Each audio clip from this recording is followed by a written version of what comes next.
नीचे दी गई कहानी गौतम बुद्ध की शिक्षाओं से प्रेरित है और ये दर्शाती है कि अत्यधिक अच्छा बनने का क्या प्रभाव हो सकता है। अति भलाई का बोझ। प्रस्तावना।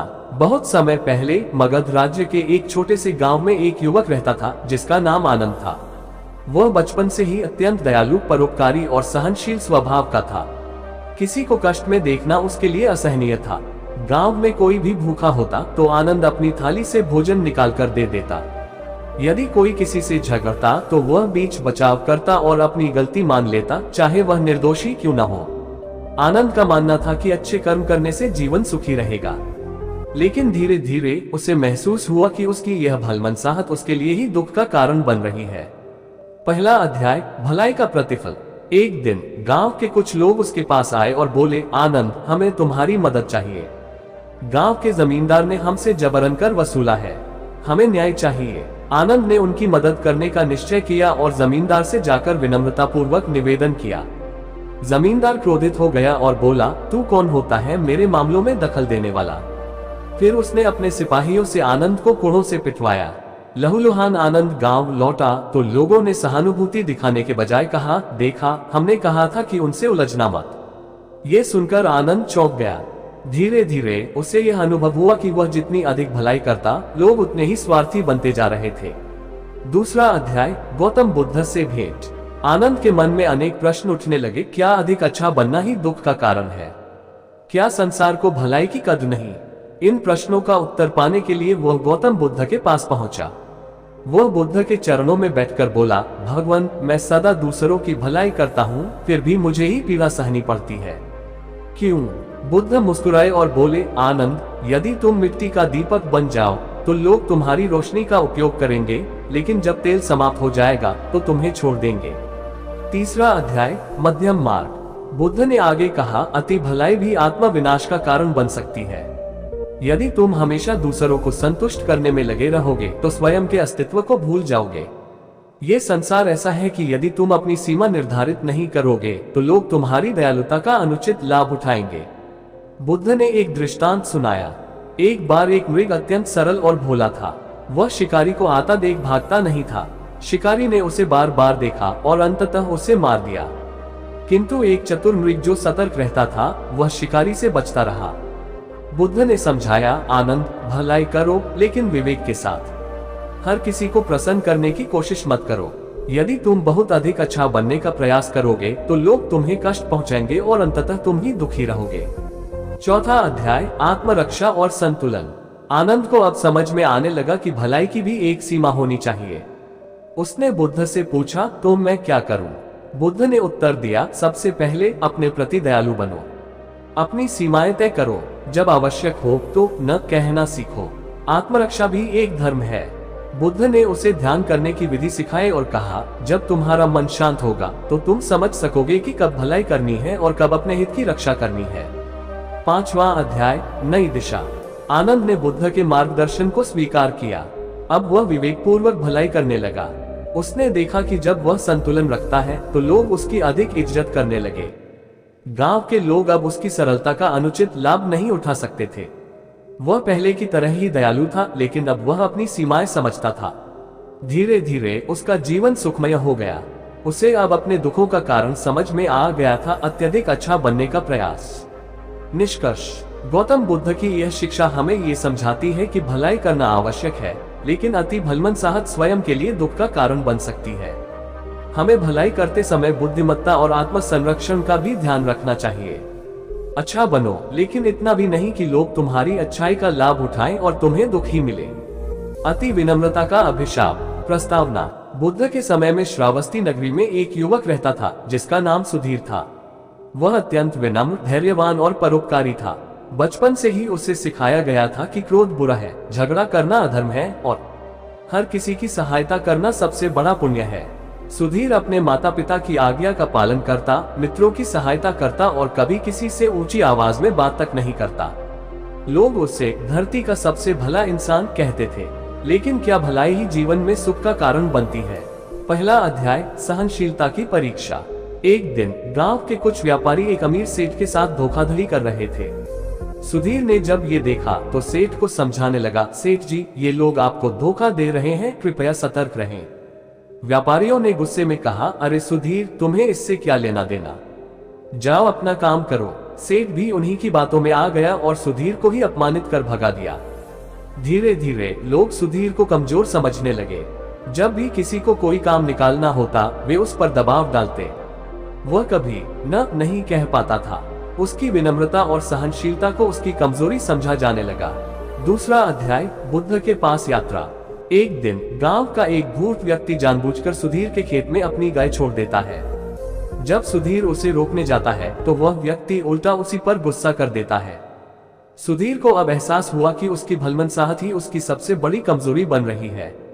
वह ये समझ नहीं पा रहा था कि क्या उसे अब भी सहनशील बने रहना चाहिए या कोई और रास्ता अपनाना चाहिए। इन प्रश्नों के उत्तर के लिए वह गौतम बुद्ध के पास पहुंचा। तीसरा अध्याय, बुद्ध का उत्तर। सुधीर ने बुद्ध से कहा, भगवान, मैंने हमेशा सबका भला चाहा, किसी का बुरा नहीं किया, लेकिन लोग मुझे ही नीचा दिखाने लगे हैं। मैं क्या करूं? बुद्ध मुस्कुराए और बोले, सुधीर, एक राजा के पास 2 घोड़े थे। एक घोड़ा बहुत सीधा सादा और शांत था, दूसरा तेज और सतर्क। जब चोर आए तो पहले घोड़े ने कोई प्रतिक्रिया नहीं दी और मारा गया, लेकिन दूसरे घोड़े ने शत्रु से संघर्ष किया और बच गया। बताओ कौन अधिक बुद्धिमान था? सुधीर ने उत्तर दिया, जो सतर्क था और संघर्ष करना जानता था। बुद्ध बोले, सहिष्णुता और भलाई आवश्यक है, लेकिन जब कोई अन्याय करे तो उसका प्रतिकार करना भी धर्म है। यदि तुम केवल सहनशील बनकर रहोगे तो लोग तुम्हारी कमजोरी का लाभ उठाएंगे। चौथा अध्याय, आत्मसम्मान का महत्व। बुद्ध ने आगे कहा, सुधीर, जब कोई तुम्हें कष्ट पहुंचाए और तुम चुपचाप सह लेते हो तो यह न तो तुम्हारी भलाई है न ही सहनशीलता।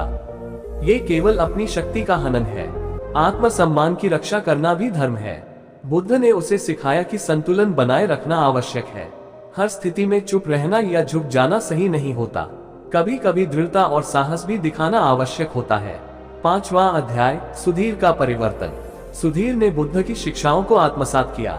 वह पहले की तरह ही अच्छा और विनम्र रहा, लेकिन अब जब कोई उसका अनुचित लाभ उठाने की कोशिश करता तो वह स्पष्ट रूप से अपनी बात कहता। जब वही धूर्त व्यक्ति फिर से उसकी भूमि में गाय छोड़ने आया तो सुधीर ने दृढ़ता से कहा, यह मेरी भूमि है और मैं अन्याय सहन नहीं करूंगा।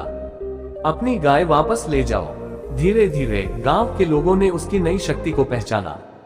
अब वे उसे सिर्फ भला आदमी नहीं बल्कि एक समझदार और आत्मसम्मान रखने वाला व्यक्ति भी मानने लगे। निष्कर्ष, गौतम बुद्ध की यह शिक्षा हमें बताती है कि भलमनसाहट और सहनशीलता तभी सार्थक होती है जब उसके साथ विवेक और आत्मसम्मान भी हो। अति विनम्रता और अति सहिष्णुता हमें कमजोर बना सकती है। हमें बुद्धिमत्ता के साथ जीवन जीना चाहिए और जब आवश्यक हो तो अपने सम्मान की रक्षा के लिए दृढ़ता भी दिखानी चाहिए। अच्छा बनो, लेकिन इतना भी नहीं कि लोग तुम्हारी अच्छाई को कमजोरी समझ ले। अति दयालुता का दंड। प्रस्तावना। गौतम बुद्ध के समय में एक नगर था, विशालपुर। वहाँ एक ब्राह्मण युवक रहता था जिसका नाम देवदत्त था। वह अत्यंत दयालु, परोपकारी और सरल स्वभाव का था। उसके मन में किसी के प्रति क्रोध नहीं था, न ही वह किसी से द्वेष रखता था। उसकी दयालुता के कारण लोग उसका बहुत सम्मान करते थे, लेकिन धीरे धीरे उसकी यही दयालुता लोगों के लिए एक अवसर बन गई। वे उसका अनुचित लाभ उठाने लगे। पहला अध्याय, देवदत्त की उदारता। देवदत्त के पास एक छोटा सा खेत था। वह उसमें खेती करता और जो भी अन्न उपजता उसमें से आधा गरीबों को बांट देता। एक दिन गांव के कुछ लोग उसके पास आए और बोले, देवदत्त, हमें तुम्हारी मदद चाहिए।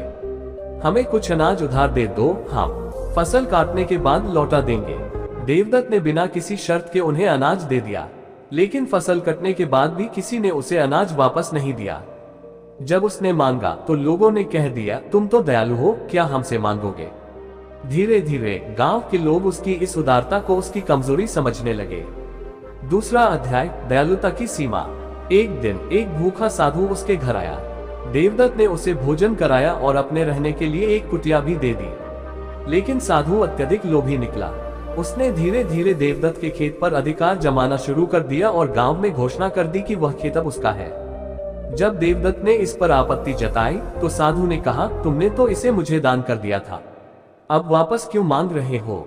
गांव के लोग भी साधु के प्रभाव में आ गए और देवदत्त को गलत ठहराने लगे। अब देवदत्त को समझ में आने लगा कि उसकी अति दयालुता ही उसके लिए समस्या बन रही है। तीसरा अध्याय, बुद्ध से भेंट। देवदत्त यह सोचकर बहुत दुखी हुआ कि क्या वास्तव में दूसरों की सहायता करना गलत है। इन प्रश्नों का उत्तर पाने के लिए वह गौतम बुद्ध के पास पहुंचा। देवदत्त ने बुद्ध से कहा, भगवान, मैंने जीवन भर सबकी सहायता की, सबका भला किया, लेकिन बदले में मुझे धोखा और पीड़ा ही मिली। क्या दयालु होना पाप है? बुद्ध मुस्कुराए और बोले, देवदत्त, एक वृक्ष के नीचे एक मृग, एक तोता और एक सांप रहते थे। मृग अत्यंत भोला था, वह शिकारी को देखकर भी भागता नहीं था और अंततः मारा गया। तोते ने अपनी चतुराई से शिकारी से बचने का उपाय खोजा और वह जीवित रहा। सांप ने अपनी रक्षा के लिए फुफकार मारी और शिकारी को डराकर भगा दिया।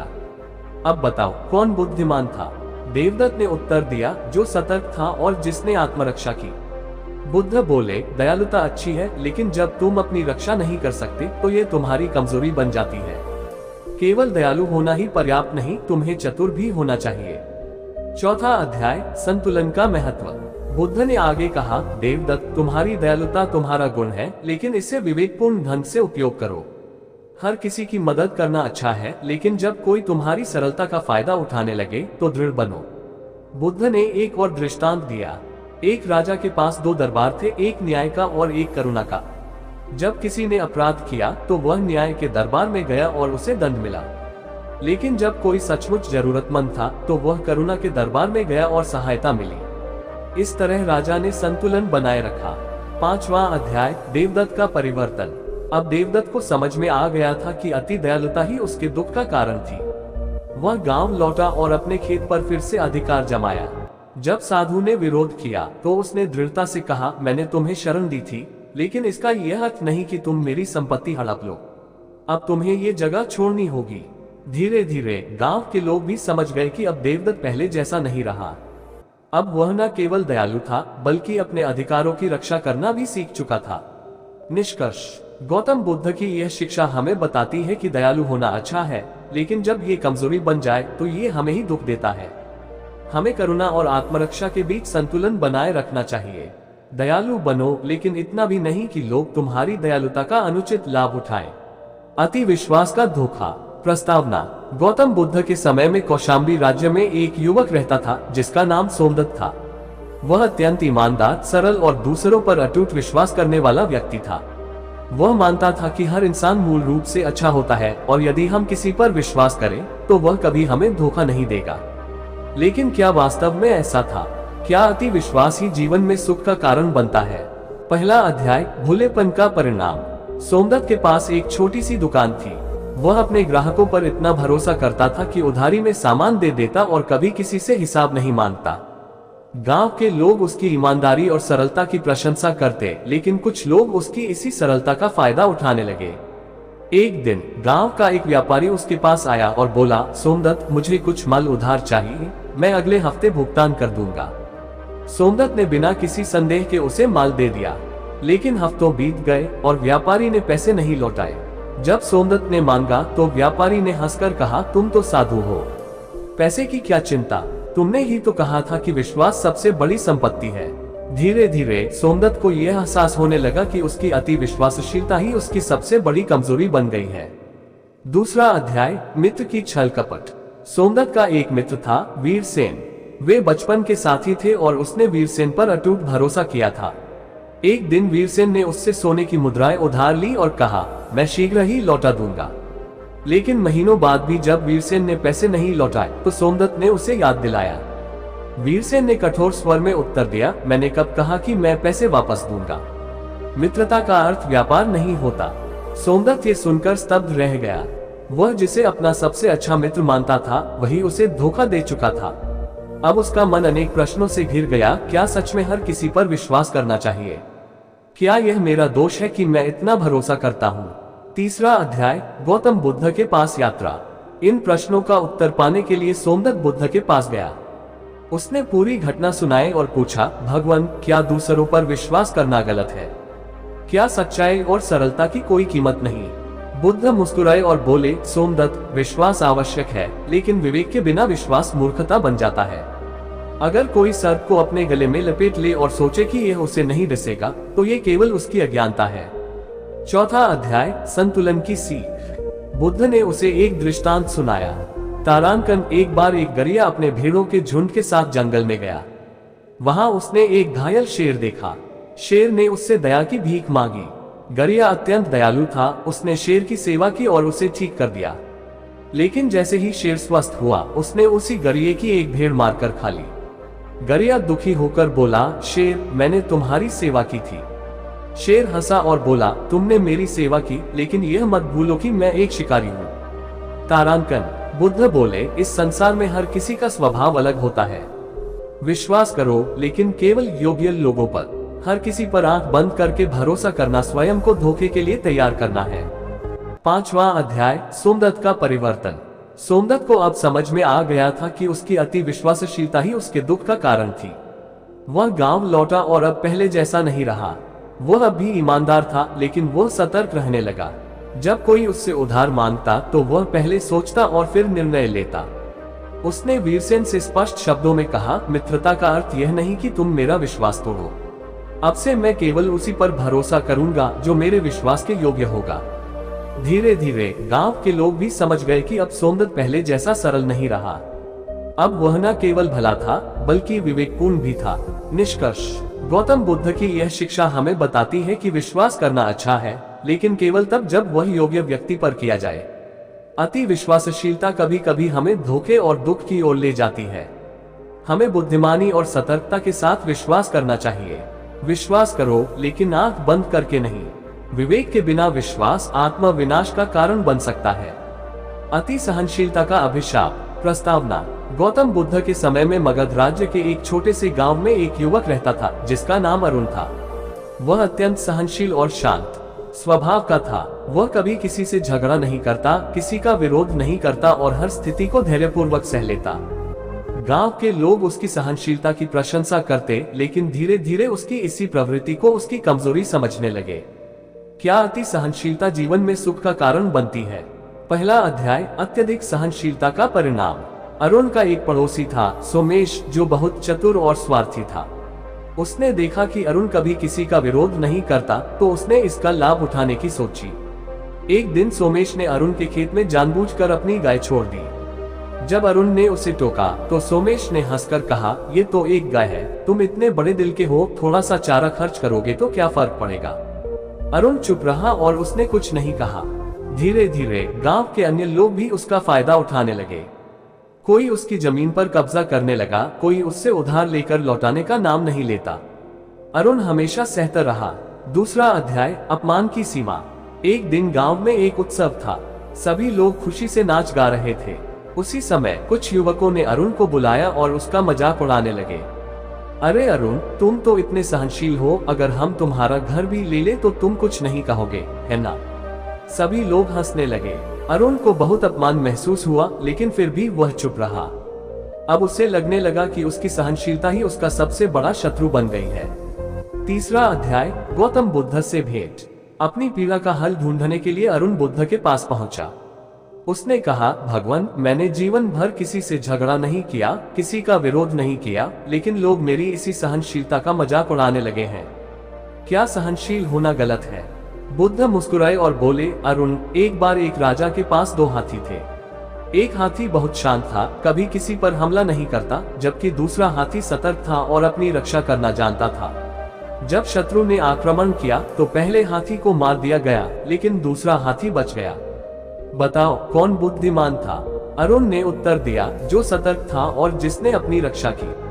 बुद्ध बोले, सहनशीलता अच्छी है, लेकिन जब ये तुम्हारी कमजोरी बन जाए तो यह आत्मविनाश का कारण बन जाती है। चौथा अध्याय, संतुलन का महत्व। बुद्ध ने आगे कहा, यदि कोई व्यक्ति बार बार तुम्हारा अपमान करे और तुम उसे सहते रहो तो ये सहनशीलता नहीं, बल्कि आत्मसम्मान का त्याग है। सहिष्णुता और आत्मरक्षा में संतुलन बनाए रखना आवश्यक है। बुद्ध ने एक और दृष्टांत दिया। एक नदी अत्यंत शांत थी। लोग उसमें कचरा फेंकने लगे। उसने कुछ नहीं कहा। धीरे धीरे वह इतनी गंदी हो गई कि लोग उससे दूर भागने लगे। लेकिन एक झरना था जो वेग से बहता था। कोई उसमें गंदगी डालने की कोशिश करता तो वह अपने प्रवाह से उसे बाहर फेंक देता। यही कारण था कि झरने का जल हमेशा स्वच्छ बना रहा। 5वां अध्याय, अरुण का परिवर्तन। अरुण को अब समझ में आ गया कि उसकी अति सहनशीलता ही उसके दुख का कारण थी। वह गांव लौटा और अब पहले जैसा नहीं रहा। जब सोमेश ने फिर से उसकी भूमि पर कब्जा करने की कोशिश की तो उसने स्पष्ट शब्दों में कहा, अब से मैं अपने अधिकारों की रक्षा करूंगा। सहनशीलता का अर्थ यह नहीं कि मैं अन्याय को स्वीकार कर लूं। धीरे धीरे गांव के लोग भी समझ गए कि अब अरुण पहले जैसा नहीं रहा। अब वह न केवल सहनशील था, बल्कि आत्मसम्मान रखने वाला व्यक्ति भी बन गया था।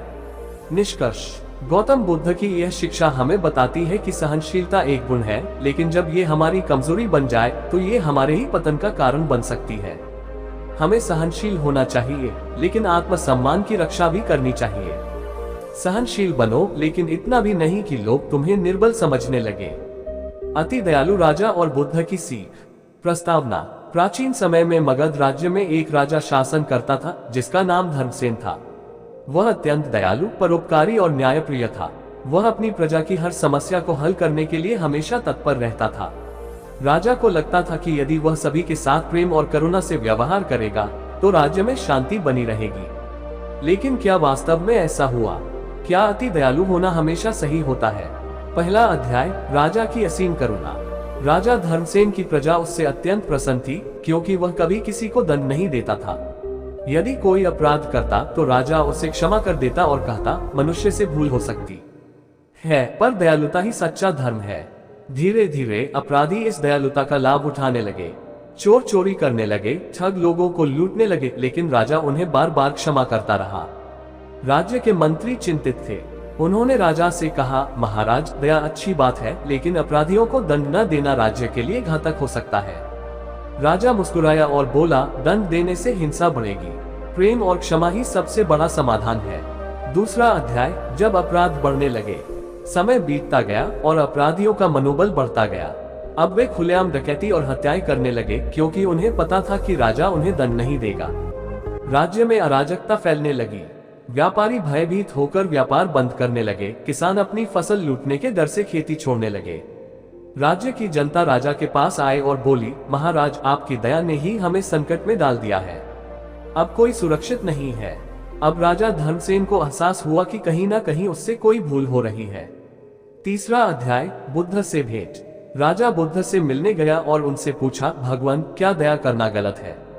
मैं तो केवल प्रेम और क्षमा के मार्ग पर चल रहा था, फिर भी मेरा राज्य संकट में क्यों आ गया? बुद्ध मुस्कुराए और बोले, राजन, एक बार एक गांव में दो बैल थे। एक बैल अत्यंत शांत था, कभी किसी से झगड़ता नहीं था, और दूसरा बैल उद्दंड था। एक दिन उद्दंड बैल ने शांत बैल पर आक्रमण किया और उसे घायल कर दिया। शांत बैल सहन करता रहा और अंततः मर गया। अब बताओ, कौन सही था? राजा बोला, जो अपनी रक्षा कर सका वही बुद्धिमान था। बुद्ध बोले, सिर्फ दया पर्याप्त नहीं, न्याय भी आवश्यक है। यदि कोई व्यक्ति बार बार अन्याय करे और उसे क्षमा किया जाए तो वह और भी क्रूर बन जाएगा। चौथा अध्याय, संतुलन की आवश्यकता। बुद्ध ने आगे कहा, राजा को चाहिए कि वह करुणा और न्याय के बीच संतुलन बनाए रखे। केवल दया करने से समाज में अराजकता फैल जाती है और केवल कठोर दंड देने से क्रूरता बढ़ती है। बुद्ध ने एक दृष्टांत दिया। एक किसान अपने खेत में अनाज उगाता था। यदि वह अत्यधिक पानी डालता तो फसल सड़ जाती, यदि वह पानी कम डालता तो फसल सूख जाती। इसलिए वह संतुलन बनाए रखता था। इसी प्रकार एक राजा को भी न्याय और दया में संतुलन बनाए रखना चाहिए। पांचवा अध्याय, राजा का परिवर्तन। राजा धर्मसेन को अब समझ में आ गया कि उसकी अति दयालुता ही राज्य के पतन का कारण बन रही थी। वह अपने राज्य लौटा और नए कानून बनाए। अब जो भी अपराध करता उसे दंड दिया जाता। दयालुता केवल तब दिखाई जाती जब कोई वास्तव में पश्चाताप करता। धीरे धीरे अपराध कम होने लगे। व्यापारी और किसान फिर से अपने कार्य में लग गए। राज्य में फिर से शांति लौट आए। निष्कर्ष, गौतम बुद्ध की यह शिक्षा हमें बताती है कि केवल दया और क्षमा पर्याप्त नहीं है। न्याय और अनुशासन भी आवश्यक है। यदि दया को असीमित कर दिया जाए तो समाज में अराजकता फैल सकती है। दयालु बनो, लेकिन इतना भी नहीं कि लोग तुम्हारी दया का अनुचित लाभ उठाएं। न्याय और करुणा में संतुलन बनाए रखना ही सच्चा धर्म है।